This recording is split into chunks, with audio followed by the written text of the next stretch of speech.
Seseorang tidak bisa memilih bagaimana awal kehidupannya, tapi dia bisa memilih akhir kehidupan seperti apa yang dia inginkan. Danny Jive dikenal sebagai penyanyi bersama band 90-an asal kota Bandung, Java Jive. Selama 30 tahun bermusik, mengalami dinamika pasang surut dalam karirnya. 10 album sudah dihasilkannya.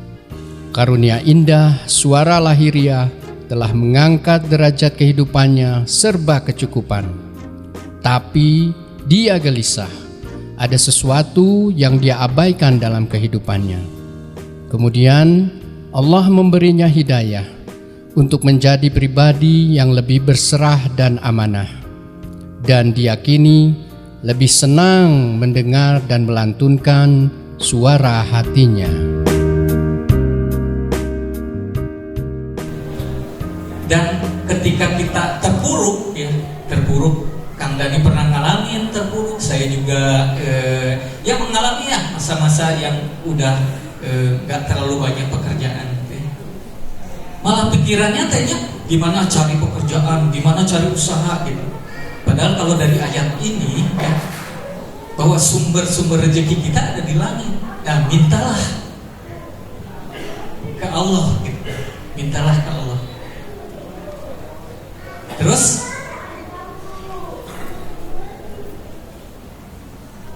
konsepnya lagi dalam mencari rezeki ya ayuhan nasu kulu mimma fil ardi halalan thayyiban wala tattabi'u khutuwatis syaiton innahu lakum aduwwum mubin.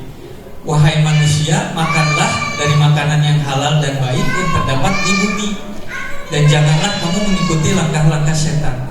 Sungguh setan itu musuh yang nyata bagimu.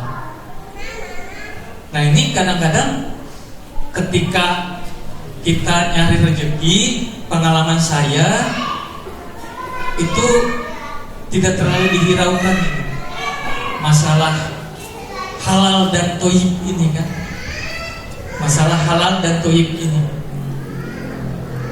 Kita pokoknya halal mah makan babi tahu nggak gitunya. Tapi nggak tahu juga bahwa halal itu termasuk cara mendapatkan dari rezeki tersebut. Cara mendapatkan dari rezeki tersebut. Dan toyib itu baik untuk kita, baik nggak untuk kita gitu. Contoh, Kang Dani punya rezeki buat beli jaket katanya tadi. Ketika sudah punya satu jaket, ingin lagi jaket yang kedua, ingin lagi jaket yang ketiga warnanya lain, ingin lagi jaket yang keempat. Nah, ini yang ke-1 mungkin masuknya toyib, baik, karena berfungsi untuk melindungi dari dingin, untuk syuting, untuk tampil dan lain-lain. Tapi yang kedua, ketiga, keempat yang hanya untuk mengikuti hawa nafsu, ini yang disebut sudah tidak toyib.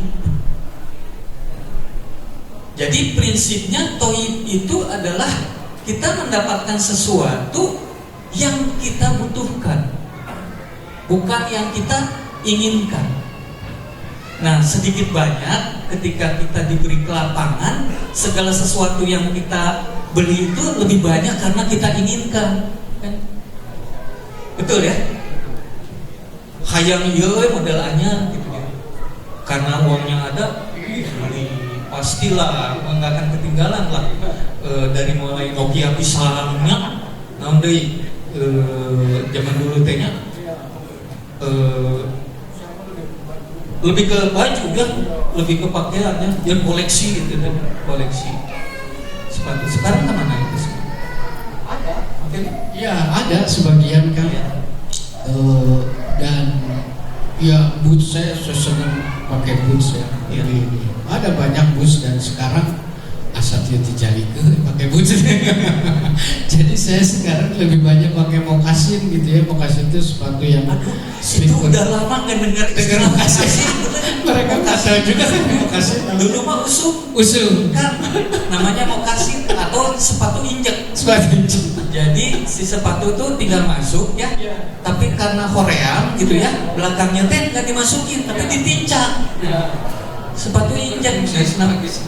Itu dulu usum pisan di dago, tak tokona tadi dago, eta antri mau beli teh, eta mau kasih, masya Allah, etanya inget calana rempel, cubit-cubitan ya, cubit-cubitan. Begi, aduh, calana begi mau make bego.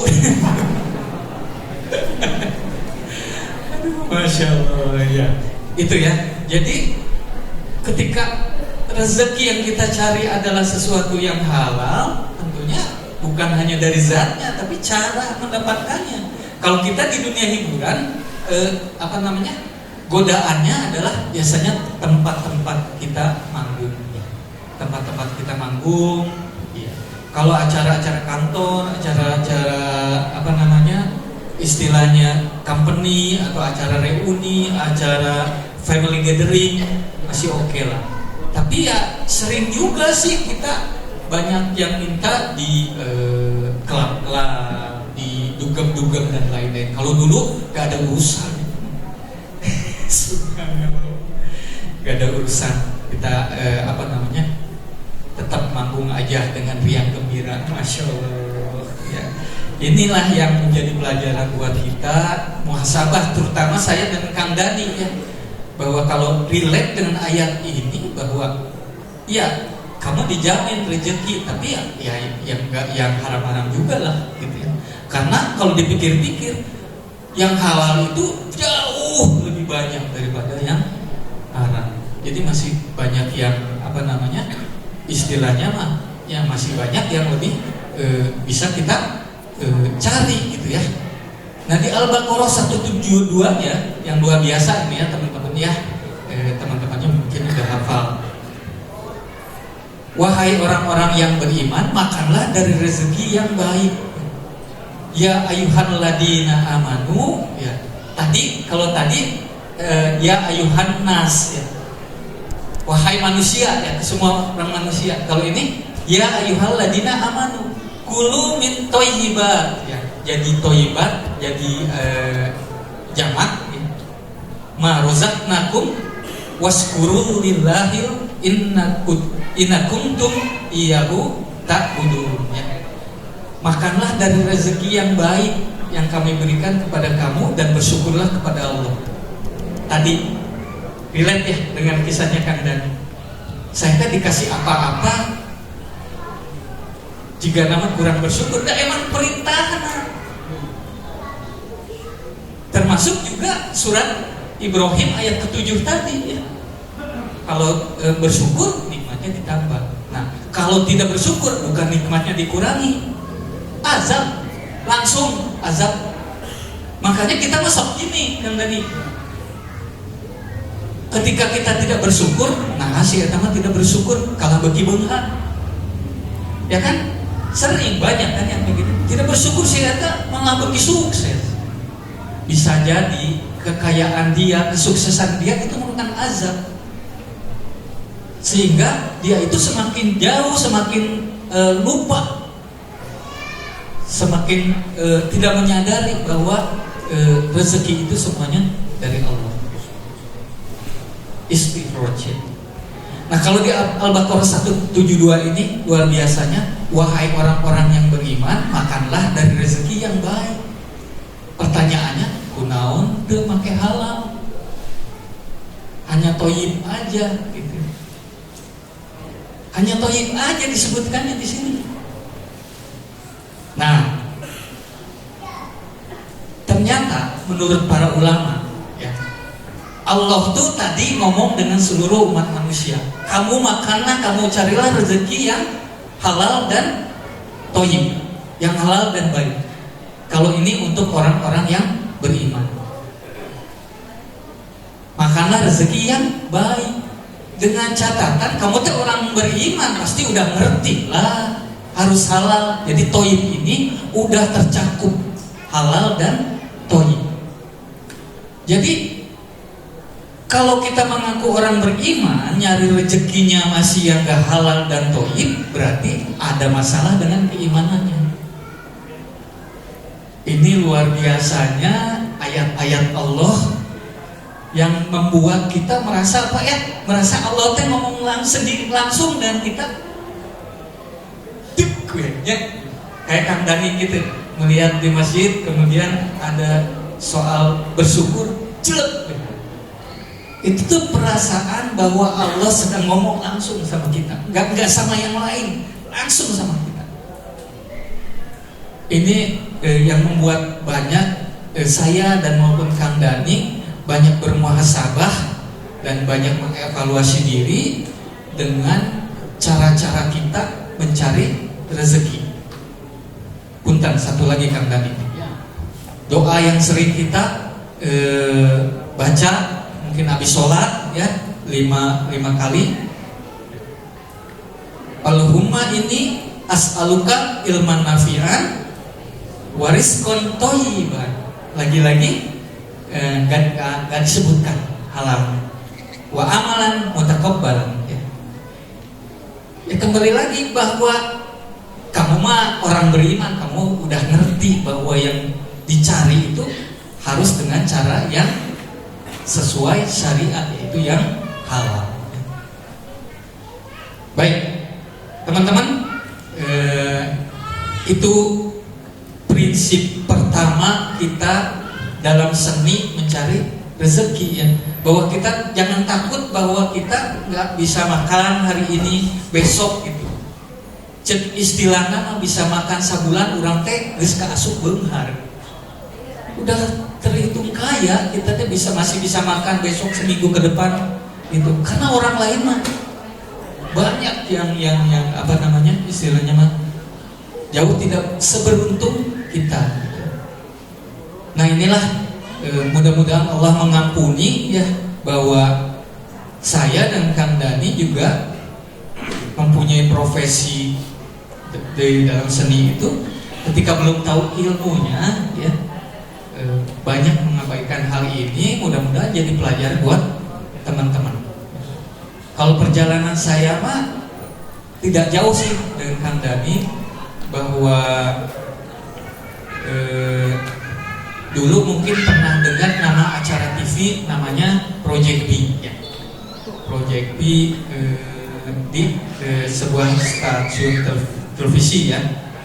Kemudian juga pernah dengar nama grup yang namanya grup musik ya, The Alan Parsons Project. Nah, itu bukan kita ya. Tapi sebuah grup dari Inggris ya, sebuah grup rock dari Inggris. Ini yang menjadi ide kita, jadi punya grup namanya P Project ya. P Project. P-nya itu dari tempat kuliah kita, Pajajaran Parahian. Nah, terus P Project teh ngapain? Mun di ayeuna nama naonnya? Ngabodor. Kabaret awalnya mah, kabaret ya. Kabaret. Sudah kabaret kasurang sih. Bahasa Sunda namanya. Kabaret manggung-manggung apa namanya?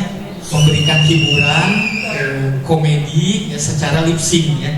Jadi secara lip sync. Dulu mah SMA tahun 80-90-an teh usuk pisan. Sekarang masih usuk gak kabaret? Ada ya? Ada, masih ada. Ada. Cuman enggak ini dulu apa namanya? Enggak seheboh dulu lah gitu ya. Sudah kabaret, kita kerjalah di radio. Di radio, kemudian di radio bikin acara komedi. Bikin acara komedi. Itu tahun 1988. Aduh, cek teman-teman teh, saya ker di mana? Can ditiup-tiup acan. 1988 bikin acara komedi di radio, sering bikin lagu-lagu plesetan, lagu-lagu plesetan. Nah, yang luar biasanya kalau hikmah buat saya ya teman-teman ya, radio itu memperkenalkan saya dengan sangat banyak wawasan ya. Sangat banyak wawasan, dari wawasan musik ya, wawasan pergaulan, networking, wawasan ketemu banyak artis kayak Kang Dani, wawasan termasuk wawasan maksiat. Subhanallah. Tapi yang luar biasanya ya, saya merasa bahwa Allah itu sangat-sangat sayang sama saya. Termasuk di dalam radio itu saya mengenal wawasan ilmu agama. Kenapa coba bisa gitu kan tadi? Kia cerita. Ya, siaran mah biasa ya, siaran biasa, bikin acara komedi biasa, gitunya, gitu segala macam. Tahu-tahu saya teh disuruh jadi penyiar dalam acara yang paling tidak disukai oleh penyiar lain, yaitu acara siraman rohani. Siraman rohani. Berhubung junior, ya kepaksa nurut, mendampingi ustadz siaran. Disitulah saya banyak nanya ke ustadz gitu, seolah-olah seorang penyiar yang mewakili pendengar lah. Saat kalau ini gini, padahal saya sendiri itu tuh yang pengen tahu tuh. Nah, alhamdulillah dari situ saya banyak belajar dan banyak ketertarikan untuk mendalami agama, dan sama kegelisahannya kayak Kang Dani. Ari ke lapangan rezeki mah tidak susah, tapi kegelisahan nomor satu mah tujuan hidup. Tujuan hidup itu terbuku. Mau kemana saya teh sebenarnya itu mau apa? Sehari-harinya misalnya gini, persiapan manggung minggu depan, persiapan manggung, wah manggung siapan dengan semangat dan juga passionnya, dengan juga kebersamaan dan lain-lain. Wah, persiapan memotivasi, membuat cerita, pokoknya gimana kita bisa sukses. Semua energi itu disatukan dalam situ. Sama ya di musik juga. Dan kemudian sampailah pada hari H. Kita fokus, ya, kemudian manggung di depan ribuan orang lain tertawa.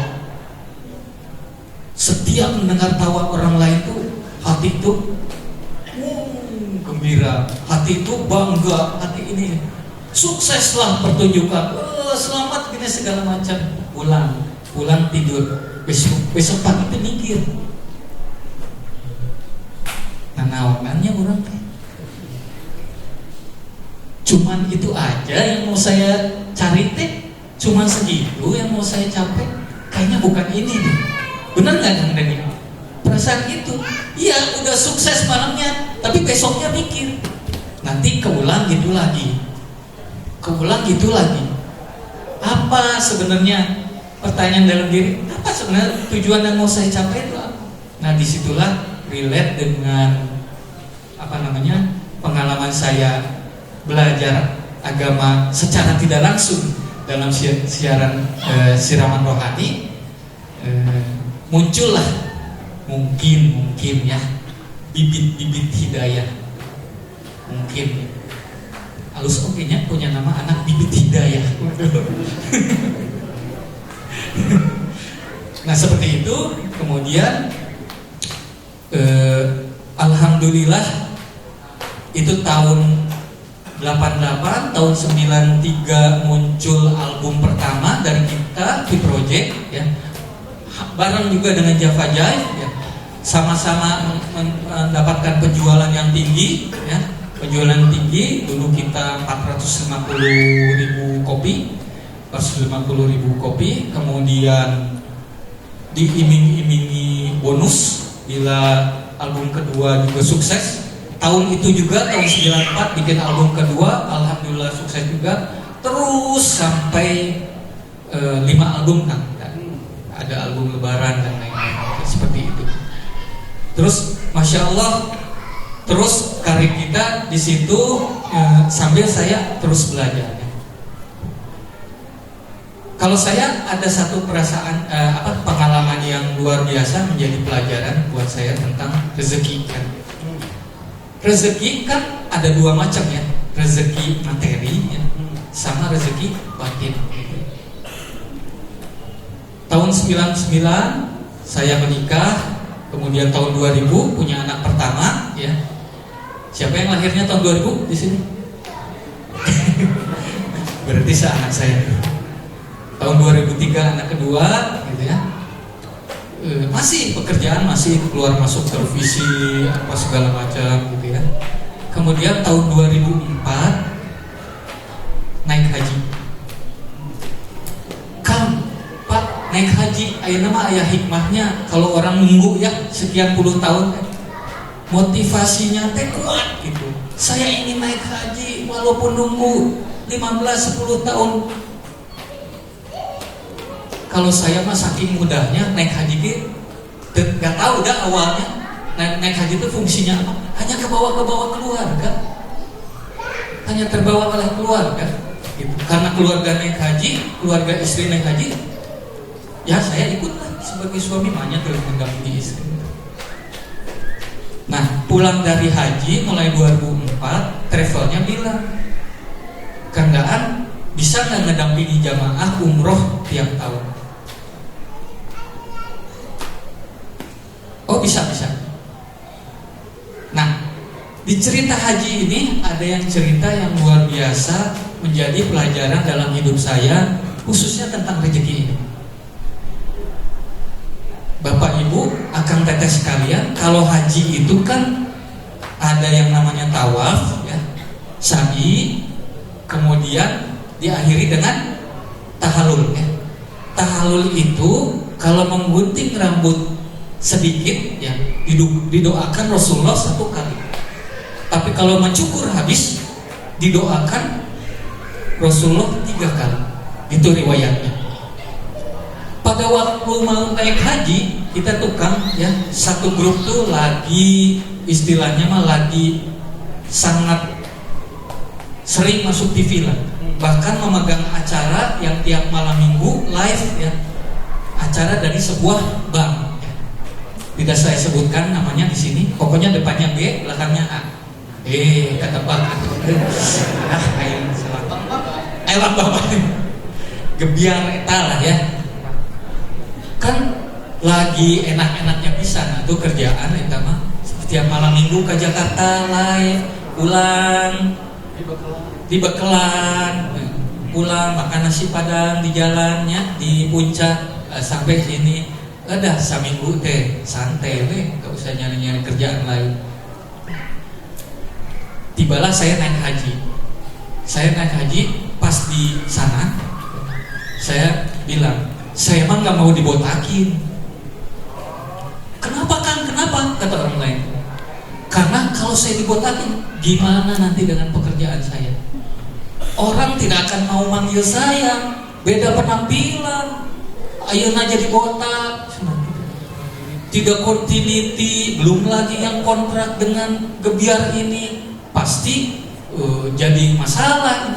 Saya mah digunting aja sedikit, padahal jamaah yang lain dipotong kan, dibotakin biar afdol. Enggak, pulanglah haji dengan rambut masih kaset. Alhamdulillah pulang dengan bangga, predikat haji teh. Pulang ke sini, apa yang terjadi? Kontrak dengan gebiar itu dihentikan.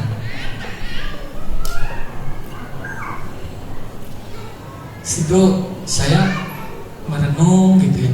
Apa saya lagi haji teh salah doa gitunya? Ya Allah, semoga di proyek kontraknya panjang, tapi udah disebutkan nama sayanya gitu ya. Termasuk Daan juga gitu. Nah di situ jadi pelajaran buat saya bahwa dan rezeki mah bukan melulu dari TV kan. Rezeki bukan dari dunia hiburan selalu. Rezeki bukan dari siapa-siapa tapi dari Allah. Gitu. Kalau kata Allah dapat. Kalau kata Allah berhenti. Nah, relate dengan ayat ini. A'udzubillahi minasyaitonirrajim. Amman hadal ladzi yarzuqukum in amsaka rizqah bal laju fi utuwawil wa nufur ya. Atau siapakah yang dapat memberimu rezeki jika dia menahan rezekinya? Kalau kata Allah enggak turun ya enggak turun gitu. Mau sakumaha kasetna, mau sakumaha teh dibotakan.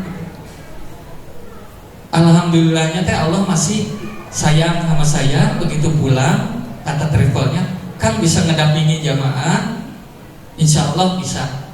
Akhirnya saya setiap tahun umroh, dan setiap tahun saya tidak akan melewatkan menyukur gundul dari kepala saya. Mungkin teman-teman suka lihat saya kadang-kadang panjang, tapi kadang-kadang tiba-tiba gundul. Udah itu mah udah keharusan ya.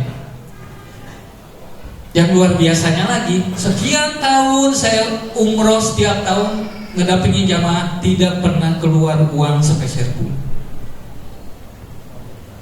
Satu kali tahun 2015 saya punya pikiran, sudah waktunya anak-anak saya yang SD, SMP untuk diajak umroh. Maka nabung, kumpulin uang, mau umroh sekeluarga.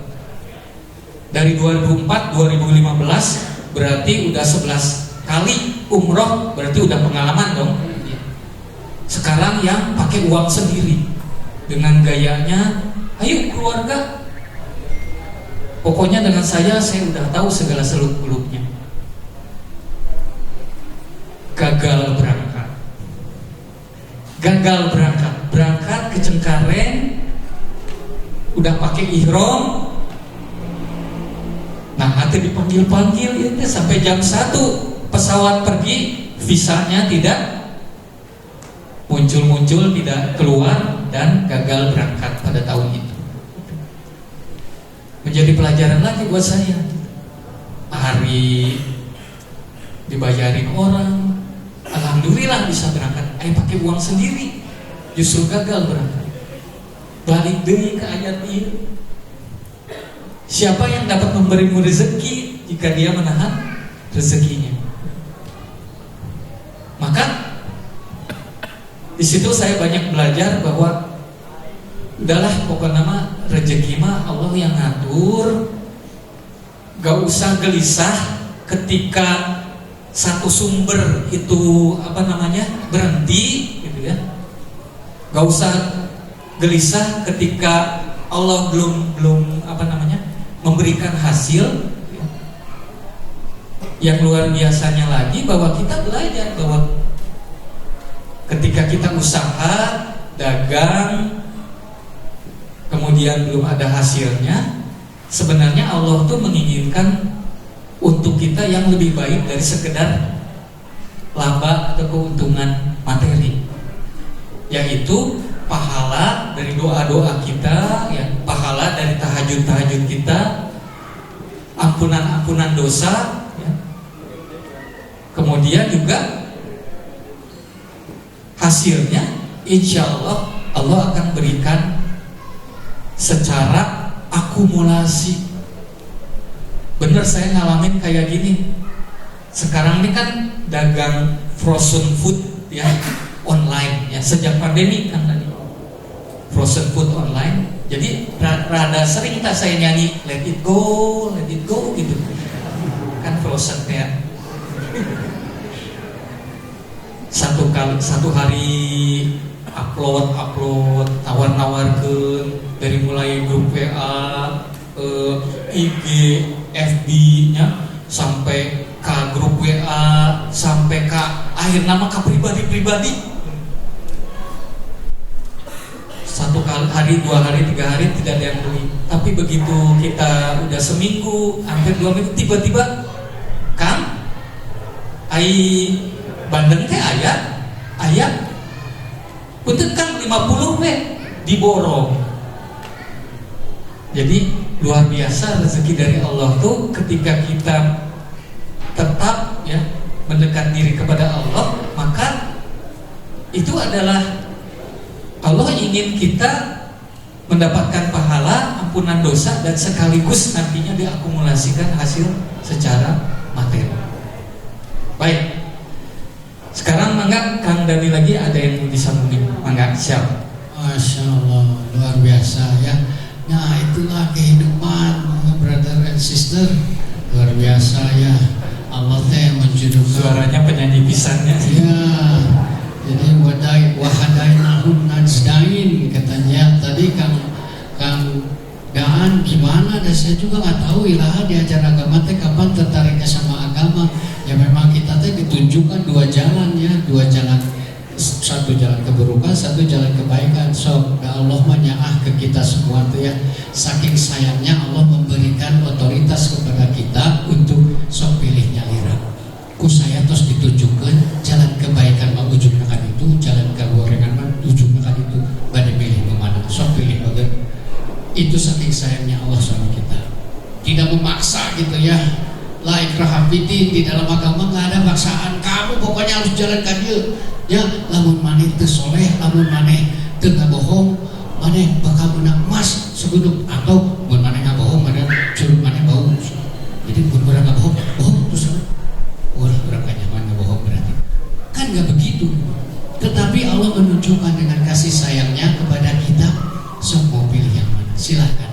Nah dalam hal itu, karena tadi bahwa kita tuh dibebani sesuatu tidak akan melebihi kemampuan kita, Kang Daan dan sahabat sekalian, saya membuat sebuah platform yang dilatar belakangi oleh pengalaman saya dan sebagainya, namanya platform SAVE. SAVE ini SAVE gitu ya, SAVE yang artinya selamat. Sebuah keadaan yang menjauhkan kita dari segala kesulitan dan keburukan. SAVE gitu. Dan SAVE itu juga singkatan dari value-value, dari nilai-nilai yang akan ditularkan di dalam platform ini, yaitu SMART. S-nya untuk smart, A-nya untuk adaptif, dan V-nya untuk visionary, dan E-nya, I-nya untuk empowerment. Apa itu? Segala sesuatu dalam kehidupan kita ingin menjalani karir kita yang selamat, hidup kita yang selamat, mendidik anak yang selamat. Nah, bagaimana caranya kita agar selamat? Salah satunya adalah yang pertama kita harus smart, kita harus bisa menggunakan kecerdasan kita seperti apa? Karena perintah pertama kalinya adalah ikra. Sok baca. Kamu teh pengen apa? Pengen mendidik anak? Sok baca tuntunan tentang mendidik anak. Kamu teh pengen apa? Pengen kerja? Sok baca tentang segala sesuatu yang berhubungan dengan kerja kamu. Mau apa? Mau dagang? Sok baca tentang muamalah. Mau apa lagi? Baca. Pelajari dulu segala sesuatu yang akan kira-kira berhubungan segala sesuatu yang kita akan lakukan di depan. Jadi secara cerdas, tidak hanya membaca literally membaca tulisan gitu, tetapi juga membaca keadaan, membaca hubungan segala sesuatu, membaca keadaan alam. Renungkan dulu, lamun aya nama nuju usum tiris cenanya nyatong dagang es krim atuh heula. Itunya itu maksudnya dibaca dulu situasinya kumaha, seperti apa keadaan cuaca. Wah, lamun usum tiris mah atuh sebelah kanan nya dengan daging asap, wah eta juara cenah sok dagang sebelah mumpung usum tiris. Seperti sekarang ini kan lagi tiris aja terus, aduh ini hoream teh boga subuh teh nya kasake buturisna kayak gogoda teh aya we. Itu smart. Jadi kita ditugaskan untuk membaca dulu. Sok membaca segala sesuatu, gunakan kecerdasan kita, baik kecerdasan akal, emosional, dan kecerdasan spiritual kita. Selanjutnya adaptif. Dalam melakukan segala sesuatu nomor kedua, lamun cek dirinya carekna ate geus itu bisa di kumaha deui. Misalnya kalau kita tidak sanggup sendiri dalam melakukan usaha, sok cari, kita mah hanya bisa masak tetapi kita nggak bisa menjual, sok cari teman-teman kita bantu yang kira-kira orang teh jagoan sih nasi goreng, sok cobaan nasi goreng orang kita ini bener gak, tapi orang tuh bisa ngajualna, ini bisa tuh kalem ke orang dipang jualnya, tapi 2 bulan gratis lah cek urang tuh eta upahna. Jadi cari teman-teman, kita harus adaptif, kita harus bisa menyesuaikan diri dengan keadaan, dengan kemampuan kita seperti apa. Jangan ujung-ujung aja terus ada dokter gitu, yang ada nanti kita sampai sendiri. Yang ketiga adalah visionary. Visionary itu melihat jauh ke depan. Kita teh usaha segala sesuatu, melakukan segala sesuatu, bekerja atau usaha, berdagang dan lainnya teh mau sampai kapan? Mau buat apa? Kita teh harus melihat jangka waktu ke depannya. Kita berdagang di 3 tahun, kita pengen punya apa, kita harus punya apa, susun rencana-rencana sampai kita benar-benar bisa menyiapkan segala sesuatunya dalam koridor kebaikan, tentu saja ya. Nah, Yang ketiga empowerment. Dan insya Allah tadi janji Allah juga wafis sama rizqukum wa matu'adun. Sebab-sebab diturunkannya rezeki itu ada di langit. Jadi kalau kita tadi kembali lagi sudah smart membaca Iqra, membaca Al-Quran. Dan janji Allah mah gitu, orang-orang yang membaca Al-Quran itu sungguh mengharapkan perdagangan yang tidak akan pernah rugi. Itu janji Allah. Tong percaya nggak saya masuk ke lari ayat mah. Kata orang-orang yang membaca Al-Quran dan mendirikan sholat, sungguh mereka itu orang-orang yang mengharapkan perdagangan yang tidak akan pernah rugi. Gitu ya. Jadi itu menjadi motivasi, dibalikin lagi ke situ, pasti berhasil. Kalau sudah menjajaki langkah-langkah tersebut dan diberi keberhasilan, kita merencanakan masa depan seperti apa. Kalau sudah berhasil, kita mau ngapain? So empowerment itu artinya memberdayakan. Memberdayakan siapa? Memberdayakan diri sendiri, memberdayakan kerabat yang paling dekat dulu, keluarga. Kita lihat keluarga, kira-kira siapa yang kurang mampu, yang bukan artinya bukan memberi ikannya aja terus gitu ya, tapi beri buku lutus, itu kurang baik juga gitu. Yang setiap hari misalnya ada kesulitan dibantu, tidak mampu orang nggak bantu gitu. Tetapi pada suatu saat kita sedang lengah, sedang apa? Saya dipetaan duit terus, ular orang itu nah, siapa gawe? Akhirnya keluarlah kata-kata yang tidak pantas, yang menggugurkan pahala yang sudah kita peroleh gitu ya. Nah, jadi bagaimana caranya? Sok ajak sing berdaya supaya dia bisa juga bekerja, supaya dia bisa berdagang juga. Misalnya kan saya punya produk, akan mau ngajak di reseller. So ini ada komisinya sekian untuk akang aja. Tetapi itu tidak kawargi namina ogiyah, itu basa-basi aja. Dan sebenarnya mah kita ingin membantu dia sebetulnya. Tetapi supaya dianya juga berdaya, dianya juga smart, dianya juga adaptif, dianya juga visionary. Nah, itulah kita membantunya dengan pemberdayaan. Itulah platform yang sedang saya bikin. Kang Daan nanti silakan kalau dilihat nanti kitasave.com dibuka webpage-nya sih, baru landing page aja. Namanya Kitasave. Ya, kitasave.com, KITASAVE.com gitu. Kalau dilihat ini, dan nanti insya Allah dalam bulan depan gitu ya, itu sudah bisa di launching, sudah bisa dinikmati. Nanti kita ketemu lagi di Alatif lah. Amin. Alhamdulillah, luar biasa nih Kang Dani. Jadi Kang Dani sendiri sekarang gimana? Manggung-manggung masih? Ya, manggung-manggung alhamdulillah masih. Dan saya punya ini Kang. Jadi gini, kita teh mungkin teman-teman juga bisa ini. Dalam posisi saya yang tadi betul sekali kata Kang Daan ya, kalau nuturkan profesi yang saya geluti itu teh selalu ada aja. Misalnya main di klub malam ya, main di klub malam. Usum jalmi bobo jam 1:30 saya harus nyanyi gogorowokan.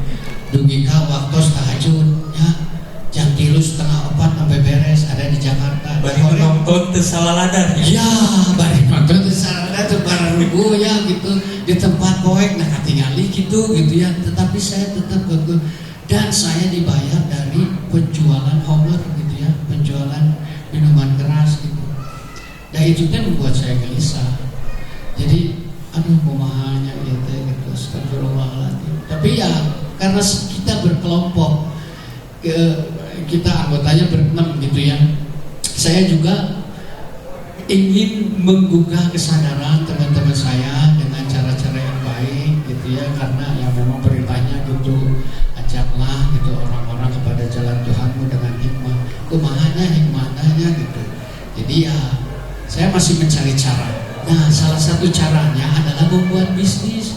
Jadi saya mengajak membangun restoran supaya kita ada penghasilan gitu ya, kendaan yang tadinya kita mau bekerja sama orang, supaya nama bekerja sendiri supaya kita tidak terlalu tergantung gitu sama orang-orang, dan kita bisa tahu bahwa hikmah dari berdagang itu kumaha sih gitu ya.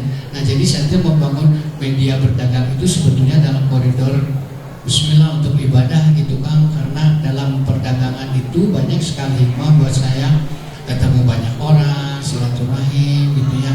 Kalau melihat keuntungan mah kalau berdagang untuk untung supaya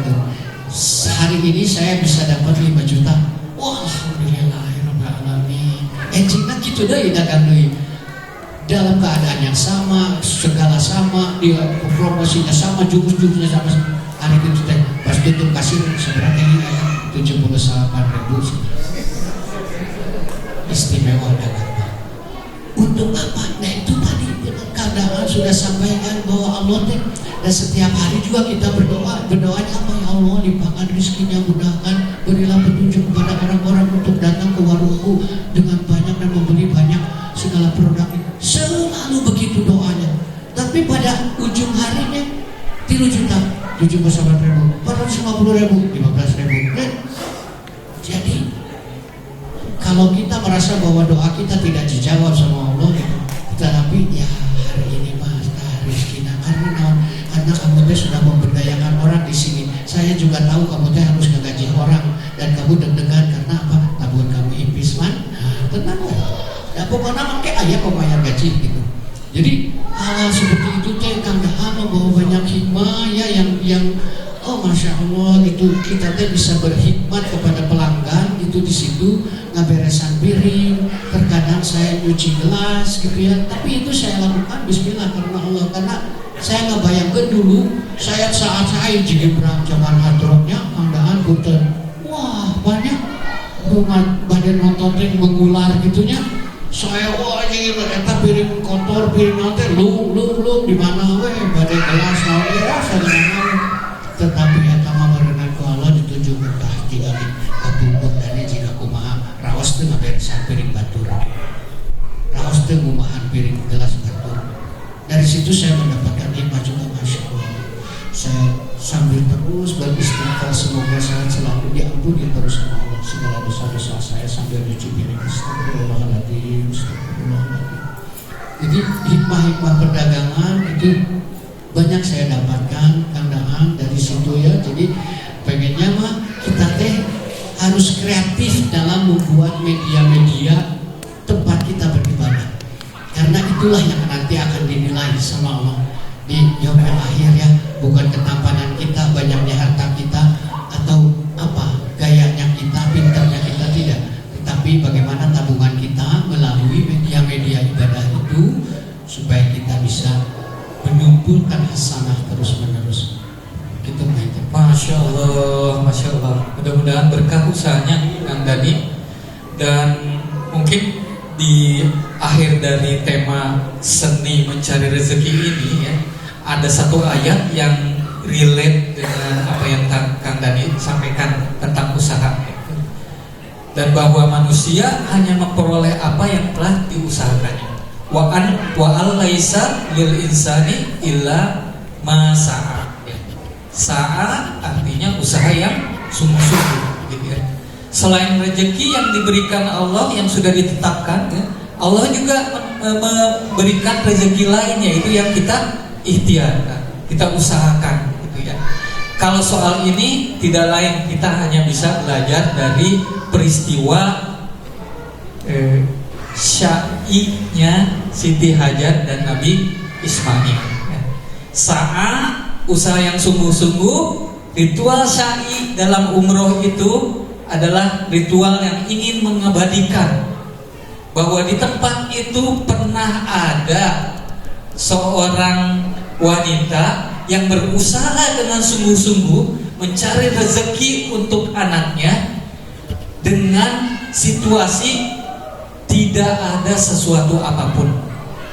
Artinya kalau kita mau usaha tanpa modal sedikit pun, di daerah yang gersang, yang tidak ada tumbuhan dan tidak ada binatang.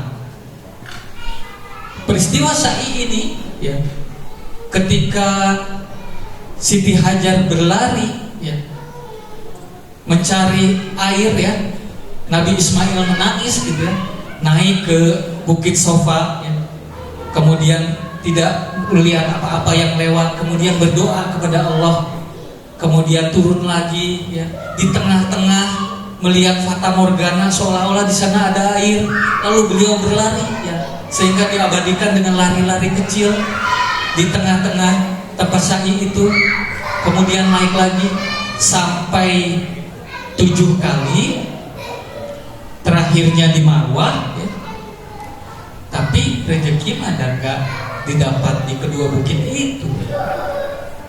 Didapatnya justru di kaki dari Nabi Ismail alaihissalam. Ketika Nabi Ismail menangis meronta-ronta, kakinya menghantam ke bumi, dan sekaligus pada saat itu malaikat mengepakkan sayapnya membentur kepada tanah di situ, dan keluarlah air. Sayyidah Hajar mendekati anaknya karena menangis sangat keras dan melihat air dan berkata, zam zam zam, kumpulkan terus, jangan berhenti. Luar biasanya air Zam-Zam tidak pernah berhenti sampai sekarang. Itu yang bisa kita pelajari, bagaimana Allah memberikan hikmah dari sebuah peristiwa dengan motivasi kita atau seni kita dalam mencari rezeki. Kadang katakan Dani untungnya gede ya, kadang-kadang kemudian Siti Hajar turun ke bawah berlari-lari dengan harapan menemukan sesuatu, ternyata belum. Tapi kemudian tetap dijalani sampai tujuan, sampai mendapatkan rezeki yang terus-menerus tidak berhenti. Mudah-mudahan ini menjadi hikmah buat teman-teman sekalian. Sekali lagi terima kasih, dan kami kembalikan kepada MC. Assalamualaikum warahmatullahi wabarakatuh.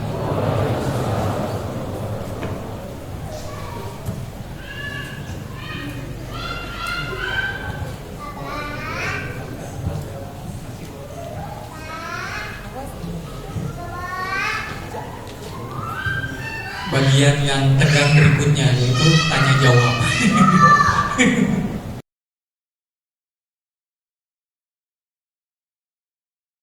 Assalamualaikum warahmatullahi wabarakatuh. Nama saya Iman Sulaiman dari Jatigenep.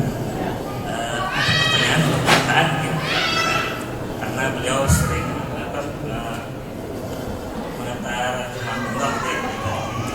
Yang saya tanyakan, kan perintah haji itu kan sejak zaman Nabi Ibrahim alaihissalam. Nah, dari zaman Nabi Ibrahim alaihissalam itu sampai Nabi Muhammad itu mungkin ribuan tahun yang kita tahu ya. Mungkin ada zamannya Nabi Musa, Nabi Daud, Nabi Sulaiman, Nabi Isa alaihissalam.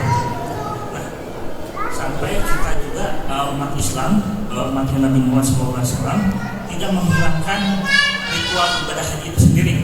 Cuma mungkin ada berkunjung hajinya yang direvisi ya, tidak akan sama dengan umat Nabi yang lain.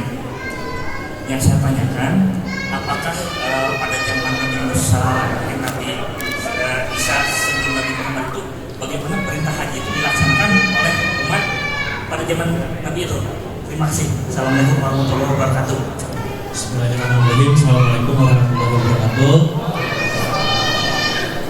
Perkenalkan, nama saya Agung dari Banjaran. Saya ingin bertanya soal self control aja sih, perihal mencari rezeki. Mungkin pesan dari anak-anak sekalian terhadap kita kaum milenial nih, gimana caranya biar dalam perjalanan kita membangun karir, bekerja maupun membangun bisnis gitu ya, perihal karir aja ya, untuk mengais rezeki itu supaya kita tuh bisa memprioritaskan prioritas utama yang satu halal dan yang riban tadi gitu. Jadi kita nggak gampang tergiur karena memang di zaman sekarang mudah mendapatkan uang, tapi yang halal dan juga baik susah. Nah, jadi untuk self controlnya seperti apa? Mungkin itu aja. Terima kasih. Assalamualaikum warahmatullahi wabarakatuh. Oke, alhamdulillah. Silakan, mungkin bisa langsung dibahas aja 3 pertanyaan ini sebelum kita tutup. Yang satu, yang Kang Indra, Kang Eman, saya jawab. Yang ketiga, Kang Dania. Baik. Kang Indra, di sini dalam surat ini, innahu lakum aduwwum mubin ya. Sungguh setan itu musuh yang nyata bagimu ya. Terus terang, mohon maaf sekali Kang Indra bahwa saya belum tahu yang artinya mubin atau nyata itu apakah nyata secara maksudnya fisik ya, atau nyata itu menyadarkan kita bahwa setan itu ada, menggoda kita, membisiki. Kadang-kadang kita melakukan sebuah tindakan itu merasa bahwa ini kehendak diri kita gitu, padahal nyata selalu setan menggoda. Atau misalnya tadi kata Akang ketika ada penawaran investasi yang gak jelas uangnya gitu ya, kita merasa ini kesempatan yang langka gitu, tapi kita nggak menyadari bahwa ini adalah salah satu godaan setan. Nah, antara dua itu, nyata dalam bentuk fisik atau nyata itu menyadarkan kita ada, punten Kang Indra, saya terus terang tidak tahu ini tafsirnya ke yang sebelah mana. Jadi maaf, saya harus bilang kalau nggak tahu ya, saya nggak tahu gitu ya. Punten ya Kang Indra ya. Nanti mudah-mudahan kita bisa ketemu lagi, diskusi, siapa tahu saya udah dapat jawabannya tentang adu mubin ini ya. Kemudian Kang Eman ya, tentang ibadah haji dari Nabi Ibrahim, kemudian beralih generasi, terus Nabi Musa sampai Nabi Muhammad SAW ya. Sesuai dengan yang kita pelajari bahwa nabi-nabi dan rasul-rasul sejak dulu juga melaksanakan sholat, ya kan? Melaksanakan sholat. Demikian juga yang namanya ibadah haji, ya, ibadah haji gitu ya. Di Nabi Ibrahim sudah ada. Bagaimana di zaman Nabi Musa dan Nabi Isa? Ya. Saya tidak tahu jawabannya apakah Nabi Musa dan Nabi Isa melakukan ibadah haji. Yang jelas Kang Eman, ibadah haji yang kita laksanakan sekarang adalah sesuai dengan tuntunan Rasulullah SAW. Jadi ibadah haji kita yang sekarang kita laksanakan ini sesuai apa yang diajarkan Nabi Muhammad, bukan yang diajarkan Nabi Ibrahim atau Nabi Musa atau Nabi Isa. Bisa jadi sudah ada ritual haji pada saat itu, tapi kita melaksanakannya yang sesuai Nabi Muhammad SAW, karena kita adalah umat Nabi Muhammad SAW. Itu mungkin yang bisa saya jawab. Sekaligus juga suka ada pertanyaan seperti ini. Kenapa kita enggak kurban seperti zaman dulu gitu ya, zaman Nabi Ibrahim ya? Kenapa enggak anak kita aja yang kita kurbankan? Ya kan, pertanyaan. Kan kita juga ke Nabi Ibrahim ini. Karena kita umat Nabi Muhammad SAW, kita mengikuti apa yang dituntut oleh Nabi Muhammad. Mohon maaf Kang Eman kalau jawabannya kurang memuaskan. Mudah-mudahan kita bisa ketemu dan kita bisa sama-sama belajar lebih banyak lagi. Alhamdulillah. Mangga Kang Gani. Alhamdulillah.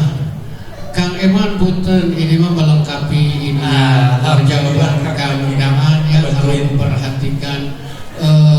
Eman nanti lihat sendiri aja ya, baca sendiri. A'udzubillahi minasyaitonirrajim.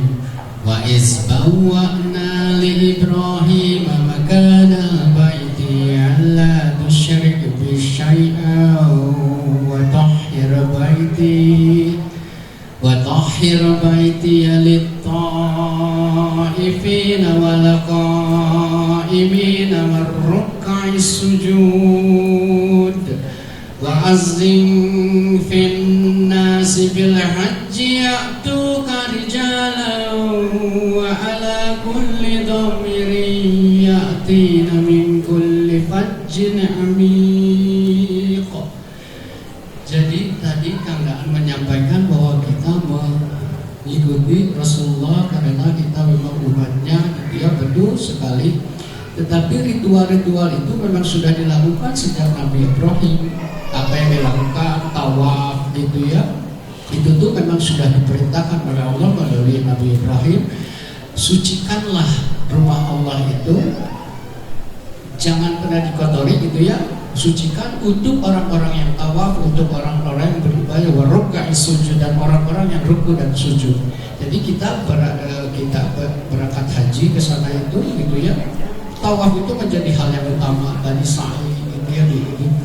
Jadi memang ritualnya memang sudah ada sejak dulu, sejak Nabi Ibrahim.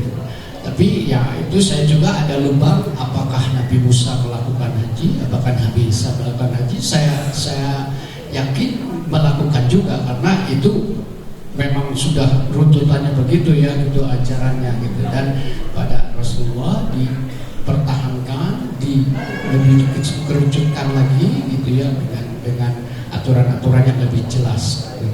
Dan itu perintahnya juga selanjutnya mengajak manusia untuk berhaji. Maka niscaya Allah bilang akan datang orang-orang dari seluruh penjuru bumi dengan seruanmu itu untuk haji gitu.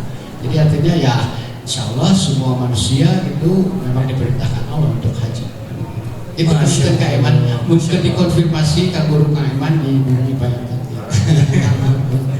Masya Allah. Ya. Mohon, mana Kang iya cicidei orang duaan Ya, Kang Nabi dulu, Kang Nabi. Oh ya, tadi bagaimana self control itu ya? Ya.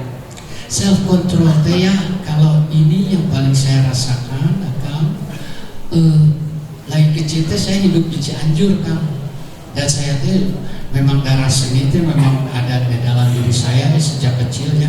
Saya teh ada satu pupuh asmarandana ya. Eling-eling mangka eling rumingkang di bumi alam dharma wawayangan wae. Jadi itu teh artinya eling-eling mangka eling rumingkang di bumi alam. Hey, lu teh harus tetap eling ya, lu teh harus tetap ingat, lu teh harus tetap berzikir selama lu hidup di dunia gitu. Karena di dunia ini mah banyak dramanya, banyak ini itunya, ada dharma wawayangan wae. Kalau kita wayang pasti ada dalangnya.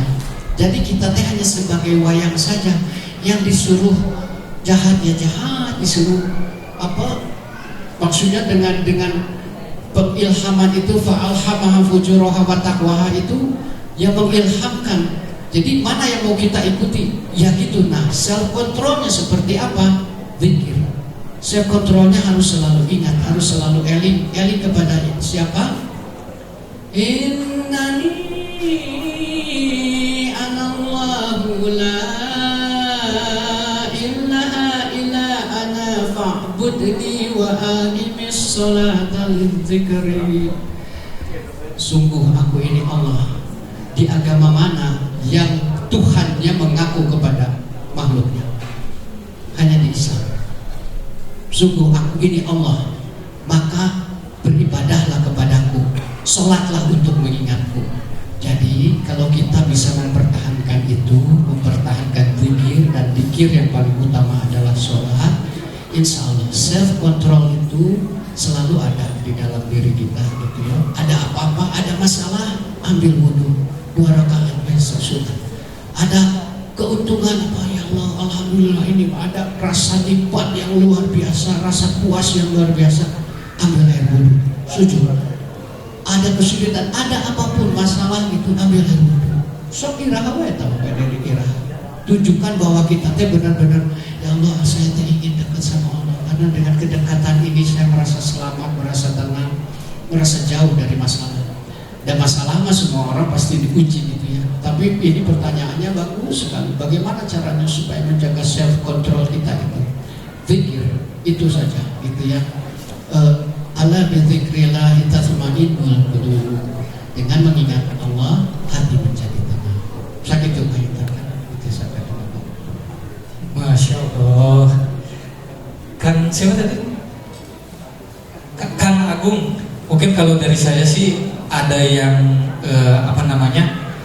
beberapa hal yang menjadi hakikat dari rezeki yang bisa menjadi pesan buat kita supaya kita tetap bisa mengendalikan diri ya.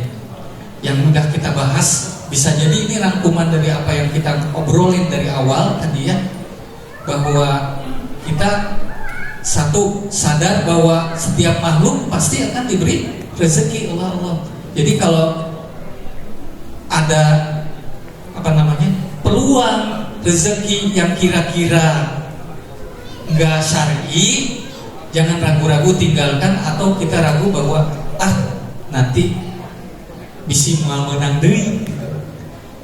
Karena rezeki kita udah ditetapkan, ya, maka dengan kita mengambil sesuatu yang haram, ya, dan mau nambah rezeki orang, hanya tetap segitu, karena kita ngambilnya dengan jalan yang haram. Coba kalau ngambilnya dengan jalan yang halal, nanti udah mah berkah dapat, materinya dapat, pahalanya dapat, ampunan dosanya dapat. Ini keyakinan kita bahwa Allah menetapkan rezeki. Kemudian yang kedua adalah ketika kita dapat untung, dapat rezeki, kita sadar bahwa di dalam rezeki kita ada hak orang lain. Makanya dalam surat 9 ini tentang zakat, kata-katanya adalah ambillah gitu. Ambil. Jadi bukan mintalah zakatnya dari harta itu, ambil aja. Tukang Dani dapat untung banyak, ambil untuk membersihkan dan mensucikan harta Kang Dani, karena takut Kang Dani nggak selamat. Kata-katanya seperti itu. Saat kita mendapatkan rezeki, bukan karena kita pintar, bukan karena kita jago nyanyi, kaset, gelis, benghar, punya pejabatan, tapi semata-mata karena karunia Allah. Ini bisa jadi self control kita juga. Dan yang terakhir, agar kita selalu mensyukuri rezeki tadi ya, udah dibahas ya, syukur besar atau kecil diberikan Allah Subhanahu wa ta'ala. Ada di Al-Baqarah 172 dan tadi surat Ibrahim ayat 7 yang dibacakan sama Kang Dani. Mungkin itu Kang Agung yang bisa saya share tentang apa yang kita tahu. Mudah-mudahan manfaat, dan juga teman-teman sekalian, terima kasih atas perhatiannya. Mohon maaf bila ada yang salah, itu benar-benar datangnya dari kita, dan kebenaran hanya milik Allah Subhanahu wa ta'ala. Terima kasih. Maka Kang Dani pamitan. Ya, hatur nuhun kepada DKM Al-Latif sudah menghadirkan saya pribadi, Kang Daan, untuk sama-sama bisa sharing di yang insya Allah ini generasi muda semua ya. Ini adalah para penerus yang akan memegang tampuk pimpinan nanti. Jadi dengan ketertarikan sahabat semua dalam kebaikan, insya Allah Allah memberikan kekuatan itu. Allah memberikan ridhonya. Pasti Allah memberikan ridhonya kalau kita selalu berada dalam jalur yang sudah ditetapkan oleh Allah. Karena Allah berjanji, innal ladzina qalu rabbunallahu tsumma istaqamu fala khaufun 'alaihim wa lahum yahzanun. Orang-orang yang mengatakan bahwa Allah adalah Tuhannya, maka mereka dan dia terus istiqomah, selalu berada di jalan itu, maka kesedihan yang fala khaufun wa lahum yahzanun, ketakutan dan kesedihan itu jauh dari kehidupannya. Insya Allah kedepannya kita akan menjadi orang-orang yang beriman, yang gembira, yang optimis, yang sukses, yang berhasil, yang memberdayakan orang di sekeliling kita, yang paling bermanfaat di umat manusia, gitu ya. Subhanakallahumma wa bihamdika, asyhadu an la ilaha illa anta, astaghfiruka wa atubu ilaik. Wassalamualaikum warahmatullahi wabarakatuh. Assalamualaikum warahmatullahi wabarakatuh. Tagline-nya pokoknya yang terakhir adalah kami dari masa lalu, mudah-mudahan manfaat untuk masa depan.